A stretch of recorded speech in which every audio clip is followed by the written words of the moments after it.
The city hummed with the pulse of dusk. Streetlights flickered to life, casting a soft amber glow over the cracked sidewalks of downtown. The air was warm, heavy with the scent of grilled food from nearby vendors and the distant rumble of rush-hour traffic. Horns blared, tires screeched, and the chatter of pedestrians wove a tapestry of sound that enveloped the streets. Amid it all, Darius Jackson, a black man in his early 40s, walked with a steady stride.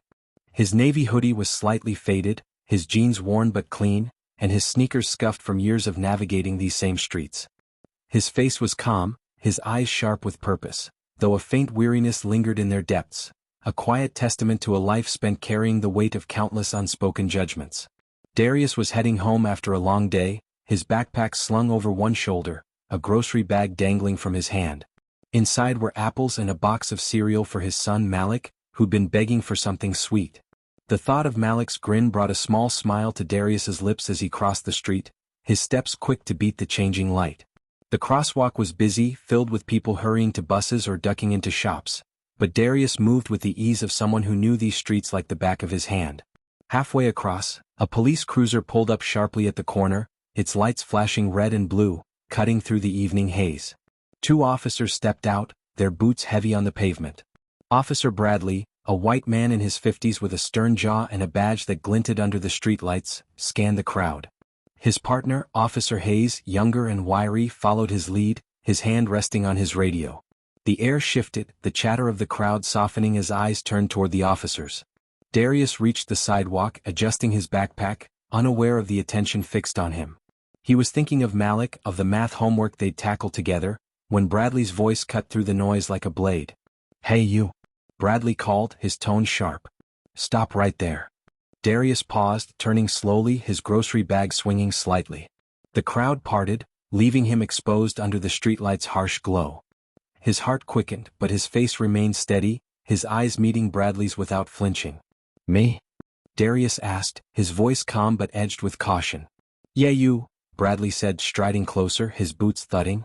"You were jaywalking back there. That's a violation."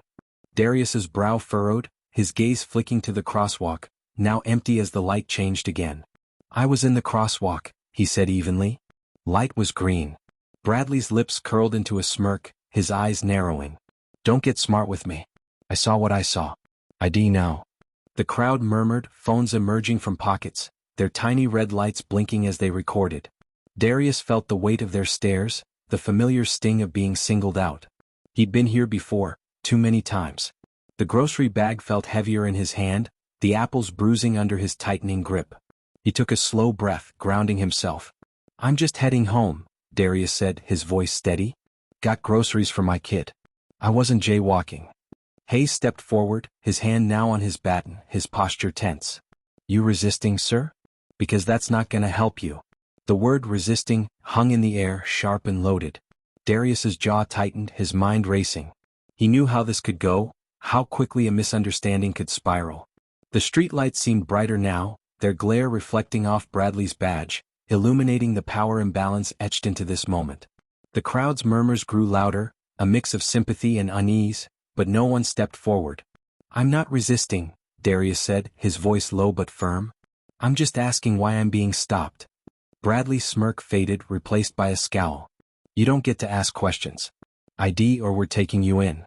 Darius's hand moved slowly to his pocket, careful not to startle them. He pulled out his wallet, the leather worn from years of use, and handed over his driver's license. Bradley snatched it, his eyes scanning the card as if searching for a lie.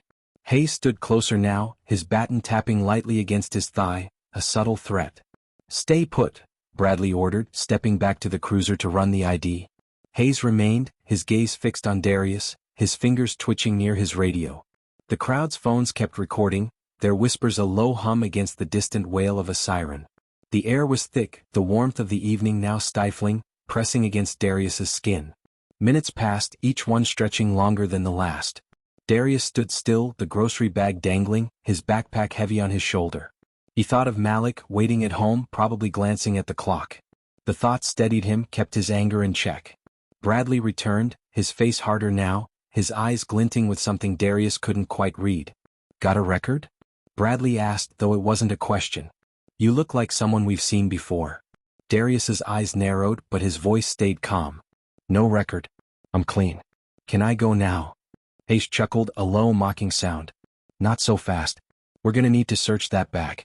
Could be anything in there. Darius's grip on the grocery bag tightened, the plastic crinkling. It's groceries. Apples. Cereal. For my son. Open it, Bradley snapped, his hand resting on his holster now, the gesture unmistakable. The crowd's whispers turned to gasps, phones angling closer. Darius felt the heat rising in his chest, the injustice burning, but he kept his movements slow, deliberate. He set the bag on the ground, unzipping his backpack next, revealing a laptop, a notebook and a few pens. See, Darius said, his voice steady but laced with defiance. Just groceries. Just work stuff. Bradley didn't respond, his eyes flicking to the laptop, then back to Darius. You're still coming with us, he said. Resisting an officer's a crime. The word hit like a punch. Darius's breath caught, his mind racing. He hadn't resisted, hadn't raised his voice, hadn't moved an inch without their say-so. But he knew the script, knew how resisting could mean anything they wanted it to mean. The crowd's murmurs grew louder, a woman's voice calling out. He didn't do nothing. But Bradley ignored her, grabbing Darius's arm, his grip tight enough to bruise.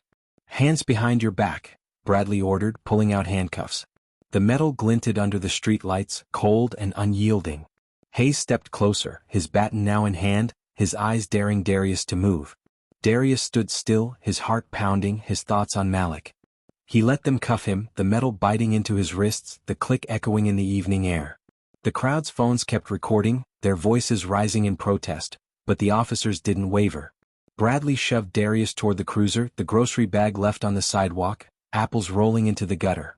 As they pushed him into the back seat, the cruiser's interior smelled of stale coffee and disinfectant, the vinyl seat cold against his skin. The door slammed shut, the sound final, cutting him off from the crowd. Through the window he saw the faces, angry, scared, helpless, watching as the cruiser pulled away. The streetlights blurred into streaks of gold, the city's pulse fading as they drove Inside toward the the station, precinct. The fluorescent lights were harsh, buzzing overhead like a swarm of insects. The walls were gray, the air thick with the scent of ink and sweat. Darius sat in a holding room, his hands still cuffed, his backpack and wallet on a table across from him. Bradley and Hayes stood by the door, their voices low as they spoke to a sergeant, a white woman with a clipboard and a no-nonsense frown. He was jaywalking, Bradley said, his tone clipped. Got mouthy, resisted. Had to bring him in. The sergeant glanced at Darius, her eyes cold, assessing.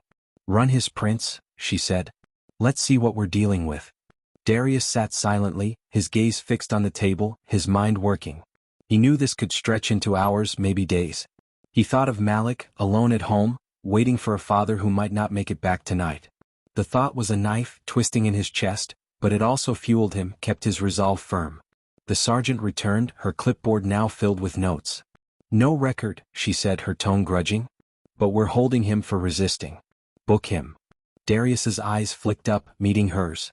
I didn't resist, he said, his voice calm but unyielding. I followed every order. Checked the videos. People were recording. Bradley's face reddened, his hand twitching toward his belt. You don't tell us what to do, he snapped. You're lucky we're not charging you with more. The sergeant waved him off, her eyes narrowing at Darius. You'll get your phone call, she said. Sit tight. They left him in the room, the door locking with a heavy thud. Darius leaned back, the cuffs digging into his wrists, the chair creaking under his weight. The fluorescent lights buzzed, the clock on the wall ticking slowly, each second a reminder of the injustice unfolding. He closed his eyes, picturing Malik's face, his son's laughter, the way he'd hug him when he got home. That image kept him grounded, kept the anger from consuming him. Hours passed, the night deepening outside. The precinct was quieter now, the hum of activity fading. Darius's phone, confiscated and placed on the table, buzzed suddenly, the screen lighting up with a call. The sergeant, passing by, glanced at it, her frown deepening. She picked it up, answering with a curt, "Who's this?" Darius watched, his expression unreadable as her face changed. First confusion, then shock, then something close to fear. She muttered something, hung up, and unlocked the door, gesturing for Bradley and Hayes to enter. "Who are you?" she demanded, her voice sharp but unsteady. Darius met her gaze, his voice calm, almost soft. "Darius Jackson. Just a guy trying to get home to his kid." She shook her head, holding up his phone. That was the city council president. Said you're expected at a meeting tomorrow. Care to explain? Darius's lips curved into a faint smile, the first crack in his stoic facade. I'm the new mayor, he said simply. Elected last week. Swearing-in's tomorrow. The room went silent, the air heavy with the weight of his words. Bradley's face paled, his hand dropping from his belt. Hayes's eyes widened, his baton slipping back into its holster. The sergeant's clipboard trembled slightly, her authority crumbling under the revelation. Mayor? Bradley stammered, his voice cracking. You're saying you're the mayor? Darius nodded, his gaze steady. Check my ID again. It's all there.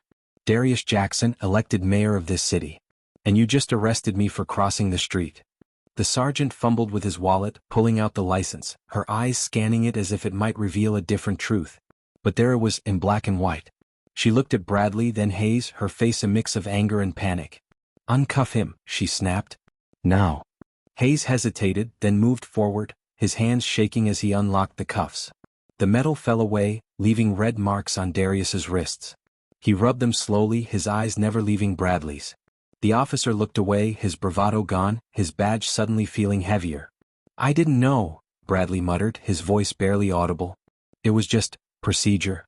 Procedure? Darius said, his voice low but cutting. You stopped me for nothing. Searched me for nothing.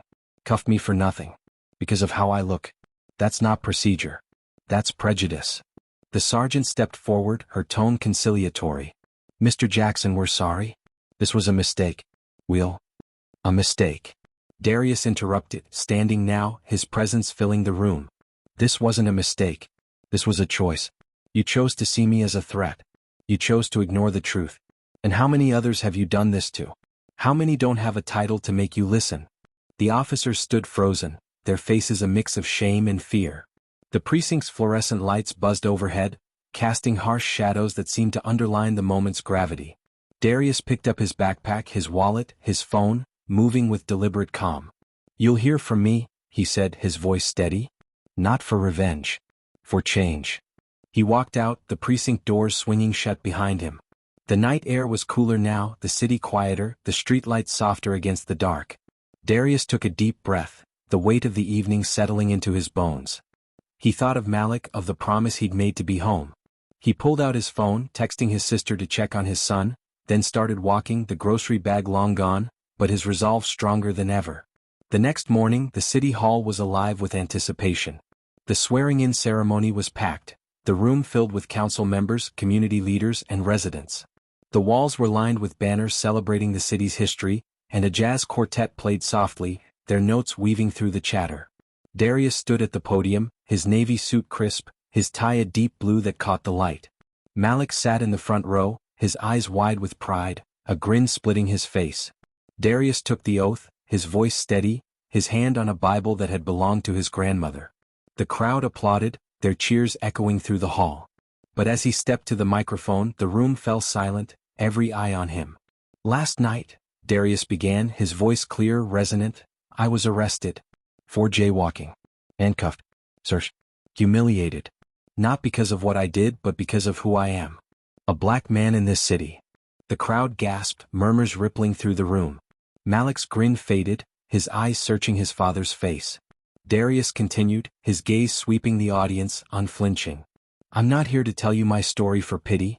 I'm here to tell you it's not just my story. It's the story of too many in this city. Too many who don't have a title to make people listen. Too many who face the same prejudice, the same injustice, every day. He paused, letting the words settle, the weight of them filling the room. As your mayor, I'm making a promise. Not to punish, but to change. To reform our police department. To train officers to see people, not stereotypes. To hold accountable those who abuse their power. To build a city where every man, woman, and child feels safe, seen, and respected. The crowd erupted, their applause shaking the walls. Malik clapped hardest, his eyes shining with tears and pride.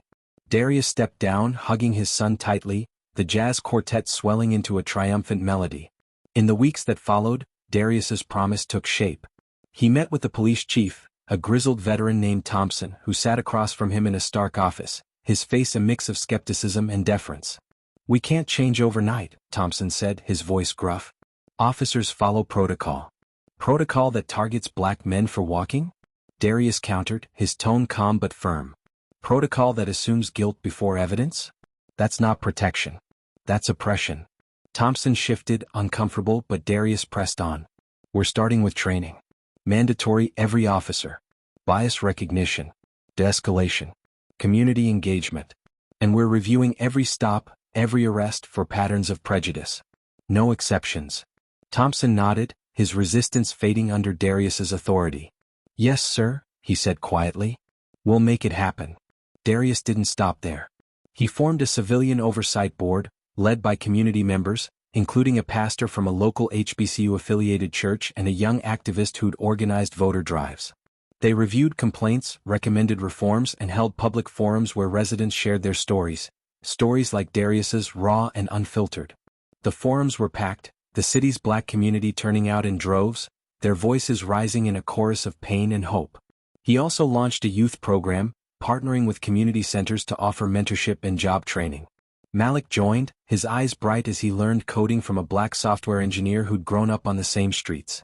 The program's logo, inspired by Afrofuturist art, became a symbol of possibility, plastered on murals across the city. At the precinct, changes were slower but undeniable. Bradley and Hayes faced disciplinary hearings, their actions caught on the crowd's videos, now viral on X and local news. Darius didn't push for their firing. He believed in second chances, but he ensured they attended the new training, their badges no longer a shield for bias. The sergeant, humbled, became an advocate for reform, her clipboard now filled with notes on community outreach. One evening, Darius walked the same street where he'd been arrested. The crosswalk was quieter now, the streetlights softer, the air cooler as fall settled in. He wore his navy hoodie, his sneakers scuffing the pavement, but his stride was different, lighter, unburdened.